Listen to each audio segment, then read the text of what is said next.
ఏంటి అంటే ఈ 10 లక్షల్ని 20 లక్షల కింద ఎంత తొందరగా నేను కన్వర్ట్ చేయాలి. కానీ ఈరోజు ఇండియాలో ఆ జమానా లేదు. ఈ 10 లక్షలు పోకుండా ఎంతకాలం నేను కాపాడుకుంటే చాలు అన్న జమానాలో వ్యాపారాలు నడుస్తున్నాయి. అటువంటి ఒక పీరియడ్ టైంలో ఈరోజు my dear friends, cost of living, నేను బతకాలి అంటే కావాల్సిన ఖర్చు విపరీతంగా పెరుగుతుంది.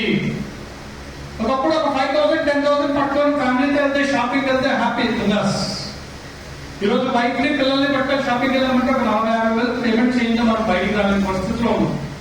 సో లివింగ్ ఎక్స్పెన్సెస్, నేను పెట్టే ప్రతి ఖర్చు, నేను వాడే కార్ కావచ్చు, నేను వాడే మంత్లీ ఎక్స్పెన్సెస్ కావచ్చు, నేను కట్టే ఈఎంఐ కావచ్చు, నా పిల్లల ఎడ్యుకేషన్ కావచ్చు, రేపు పొద్దున ఫ్యూచర్ లో నాకు కావాల్సిన సేవింగ్ కావచ్చు, రేపు పొద్దున ఒక 20 years తర్వాత నేను సక్సెస్ఫుల్ గా బతకాలి అంటే ఈ రోజు నేను కొనాల్సిన ఒక ల్యాండ్ కావచ్చు.